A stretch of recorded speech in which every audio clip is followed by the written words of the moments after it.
시편 55편 16절부터 18절까지 말씀 같이 있습니다. 16절입니다. 너는 하나님께 부르짖으리니 여호와께서 나를 구원하시리로다. 저녁과 아침과 정오에 내가 근심하여 탄식하리니 여호와께서 내 소리를 들으시리로다. 나를 대적하는 자 많더니 나를 치는 전쟁에서 그가 내 생명을 구원하사 평안하게 하셨도다. 아멘.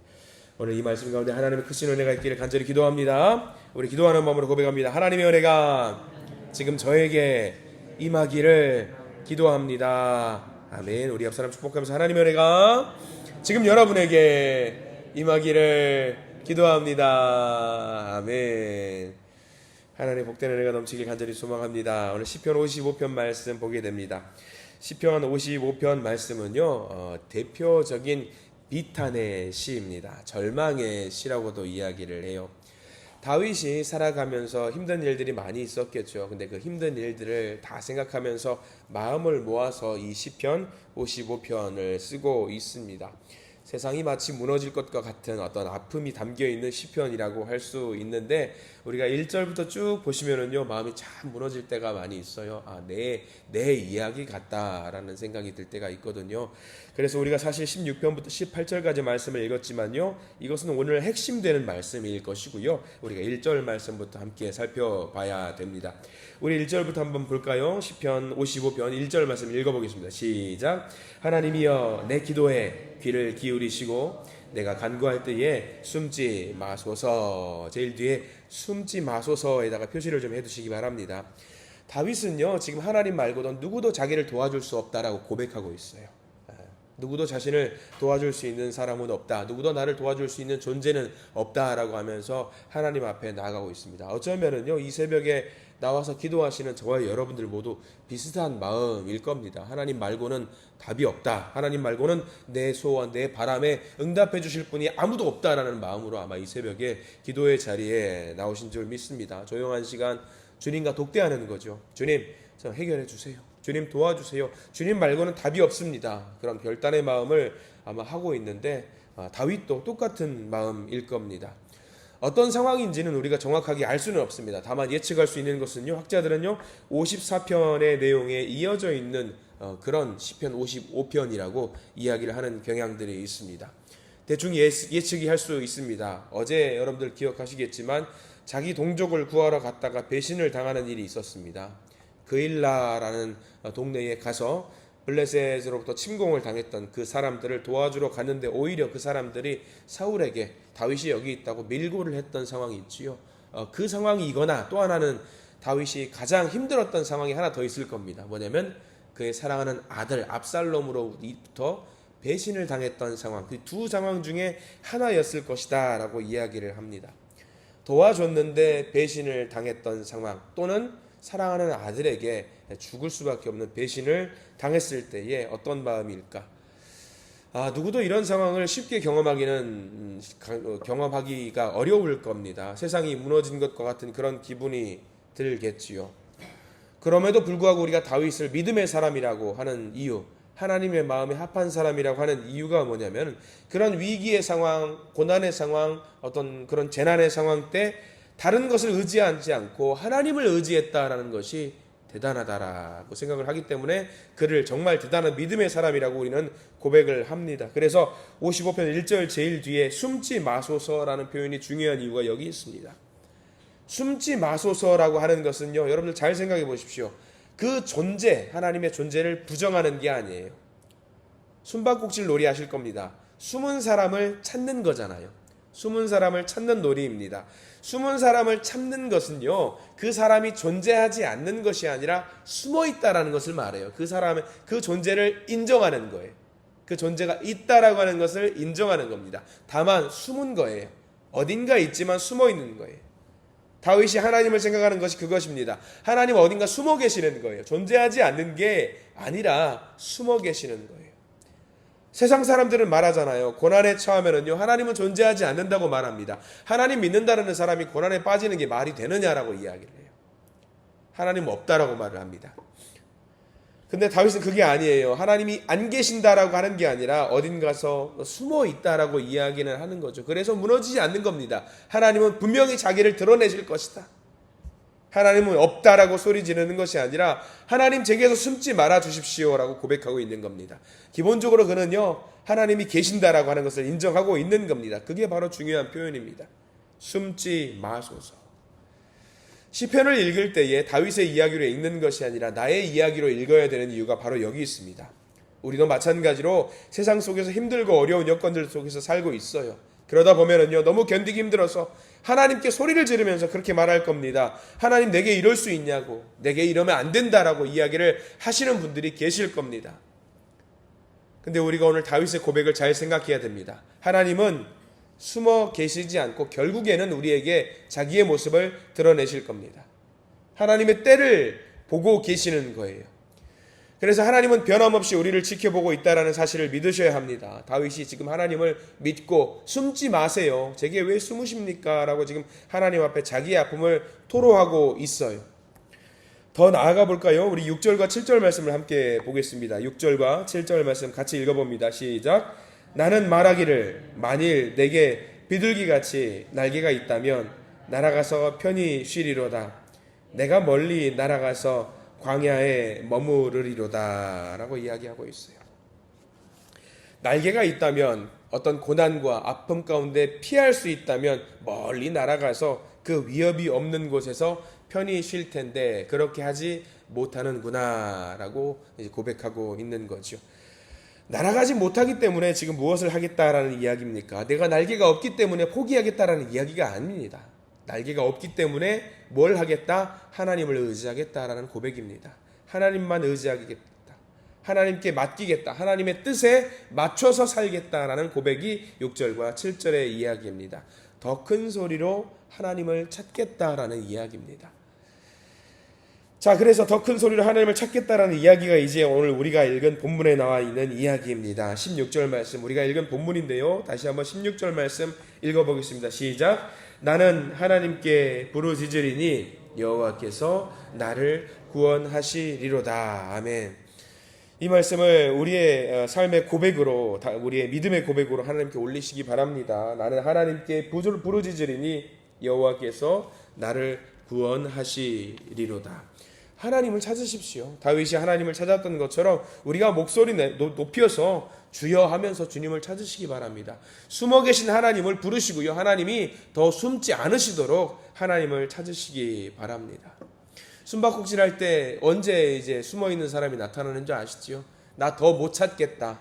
아무리 찾았는데도 못 찾겠다. 이제 그만 찾을 테니까 나와라 하면은 술래가 나와요. 하나님도 마찬가지죠. 하나님 못 찾겠습니다. 포기하겠습니다. 못 찾겠으니 하나님 이제 나타나 주십시오 하면은 에휴 그것도 못 찾냐 하면서 이제 하나님이 나타나 주신다라는 거예요. 이게 바로 16절의 고백입니다. 나는 하나님께 부르짖으리니 못 찾겠습니다. 하나님 이제 나타나 주십시오라고 고백하면은 하나님은 분명히 우리에게 나타나 주신다라고 하는 거죠.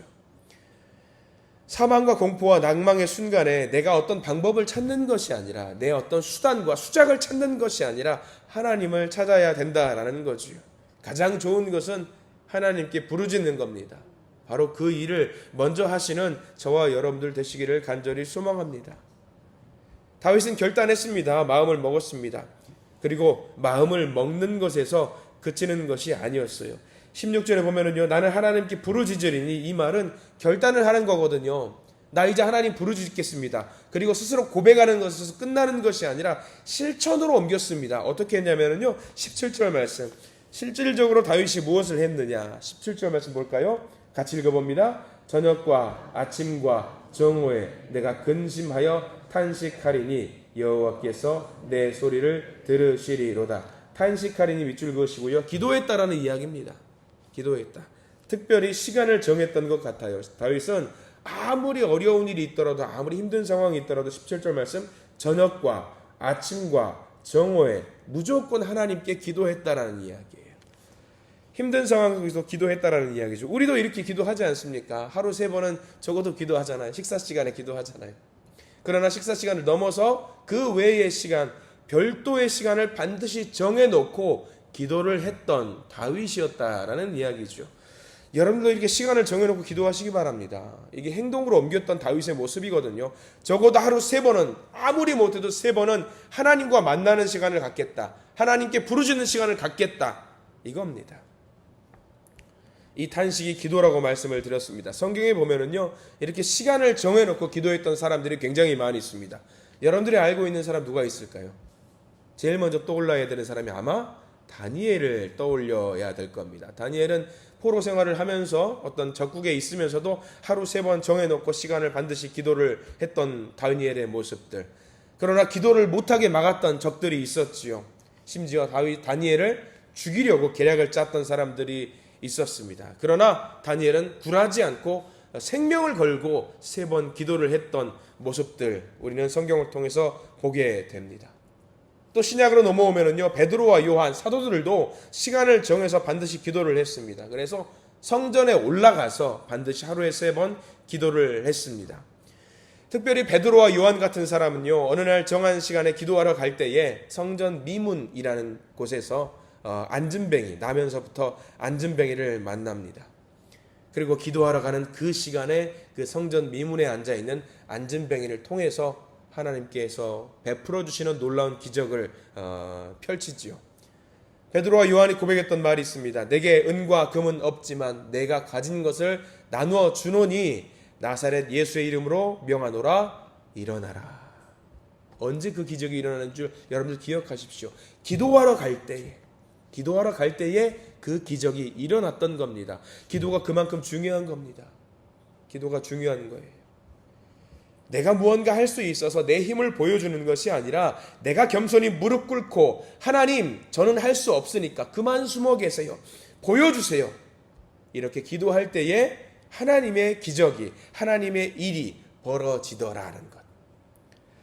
예수님의 모습을 생각해 보시기 바랍니다. 예수님께서도 잡히시던 날 밤에 겟세마네 동산에서 땀방울이 핏방울이 될 때까지 기도하셨던 것 여러분들 기억하실 겁니다. 왜 기도하셨나? 내 힘으로 할 수 없으니까 기도해서 하나님의 능력을 얻어야 되겠기에 기도했습니다. 기도 아니면은요, 그 일을 감당할 수 없을 것 같기에 기도를 했습니다. 그만큼 기도가 중요한 것입니다. 우리가 기억해야 돼요. 기도는요, 하나님과 관계를 맺는 것이고요, 기도는요, 하나님께 투정 부리는 거예요. 기도는요, 내가 못하는 그 일을 주님께 맡겨 드리는 거고요, 기도는 문제에 해결하는 사람, 해결자가 하나님이라는 것을 선포하는 것이 바로 기도입니다. 여러분들 이 자리에 기도하러 오신 줄 믿습니다. 잘 나오신 거예요. 내가 할 수 없는 그 일을 주님께 맡기십시오. 비록 우리가 하나님이 지금 눈에 보이지는 않지만 그 하나님이 우리를 보면서 숨어 계세요. 언제 나를 찾나? 언제 나를 찾나? 지금 숨으시면서 우리에게 기도하기를 종용하고 계십니다. 어서 나타나셔서 하나님의 거룩한 응답을 내게 허락하여 주시옵소서. 여러분 그렇게 기도하십시오. 시편 55편이 바로 그 내용입니다. 그래서 이 시편 55편은 비록 탄식하는 마음이고 비탄에 잠겨있는 시지만 마무리를 이렇게 하고 있어요. 22절 말씀 함께 볼까요? 55편의 22절 말씀 전체를 다 밑줄 그으시면서 같이 한번 읽겠습니다. 22절 시작. 내 짐을 여호와께 맡기라. 그가 너를 붙드시고 의인의 요동함을 영원히 허락하지 아니하시리로다. 아멘. 너의 짐을 여호와께 맡기라. 그가 너를 붙드시고 의인의 요동함을 영원히 허락하지 아니하시리로다. 의인된 주님의 자녀들이 흔들리지 않도록 우리를 붙드신다라고 이야기하십니다. 그렇게 하기 위해서는 뭘 해야 되겠어요? 내 모든 짐을 누구에게 맡기라? 여호와께 맡기라. 여호와께 맡기라. 예수님께서는요, 십자가의 고난, 그 짐을 앞두고 혼자서 짊어질 자신이 없기 때문에 하나님께 기도하셨고요, 기도했더니 그 짐을 짊어지셨습니다. 여러분 기도하셔야 되는 이유가 여기 있습니다. 하나님을 찾으면서 우리가 기도해야 되는 이유가 여기 있어요. 내가 짊어질 수 없는 그 짐을 하나님이 짊어지시기 때문에, 대신 짊어지시기 때문에 우리가 기도해야 합니다.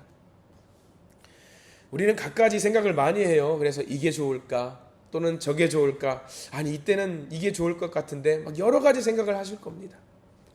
근데 너무 복잡하게 생각하지 마십시오. 아주 간단한 답이 있어요. 뭐냐면은요, 하나님께서는 뭐라고 생각하실까? 하나님께서는 어떻게 하실까? 딱 그거 하나면 됩니다. 하나님께서는 어떻게 하실까? 그 질문 하나를 던지면은요, 기도하면서 던지면은요, 답은 금방 나와요. 나는 어떻게 생각할까가 아니라요. 그렇게 생각하면은요, 답 없을 겁니다. 근데 하나님께서 어떻게 하실까? 하나님께서 무엇을 원하실까? 딱 그거 하나 생각하시면서 기도해 보십시오. 그러면은요, 대번에 답이 나옵니다. 오늘 우리 말씀, 오늘 시편 55편의 말씀을 묵상하면서 하나님 앞에 나아가시고 기도하시기 바랍니다. 우리의 짐을요, 우리가 갖고 있는 부담을요, 여호와께 맡기고 하나님 그만 숨으시고 나타나시고 제게 응답해 주세요. 제가 믿음의 길을 가려고 합니다. 하나님 그 길 갈 수 있도록 길라잡이 되어주시고 저를 인도해 주세요. 너무 힘든 상황 속에서 기도 말고는 답이 없었던, 그래서 기도했던 다윗처럼, 또는 피땀 흘려가며 기도했던 예수님처럼 우리 하나님께서 우리에게 유일한 길이라는 것을 알고 기억하시고 오늘 기도하시기를 소망합니다. 오늘 말씀 의지해서요, 너의 짐을 여호와께 맡기라. 그가 너를 붙드시고 의인의 요동함을 영원히 허락하지 아니하시리로다. 이 말씀 오늘 하루를 살아가는 큰 복이 되는 말씀으로 받아 먹으시고 오늘 하루 살아내시기를 간절히 축원합니다. 기도하겠습니다. 주님 감사합니다. 예수님께서 십자가를 지시려고 간절히 기도하셨던 그 겟세마네의 기도가 생각납니다. 힘들고 어려운 다윗, 이 위기의 상황 이겨낼 힘이 없는 다윗, 그러나 기도함으로 말미암아 주님께 모든 것을 맡기고 위기를 극복했던 다윗, 우리에게 주시는 말씀인 줄 믿습니다. 우리가 살아가면서 많은 위기와 고난과 아픔을 겪을 때가 많이 있습니다. 그러나 그때 다윗이 우리에게 말합니다. 모든 어려움을 주님께 맡겨라. 그러면 주님께서 숨지 않으시고 그 길을 보여주실 것이다. 그렇습니다. 주님께 모든 것을 맡길 때에 주님께서 우리를 붙드시고 의인의 요동함을 허락하지 아니하신다. 이 말씀 의지하면서 주님께 모든 것을 맡기는 주님의 자녀들, 하늘의 복을 허락하여 주시옵소서. 우리의 눈물과 아픔을 닦아주시는 주님, 그 고통을 이기시고 우리에게 숨지 않으시고 다가오시는 주님, 우리가 주님께 모든 것을 맡기고 하루를 시작합니다. 나를 힘들게 하고 있는 그 아픔과 고통 이겨낼 수 있도록 도와주시옵소서.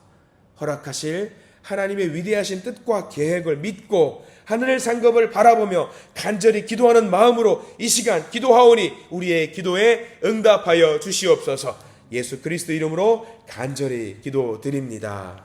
아멘.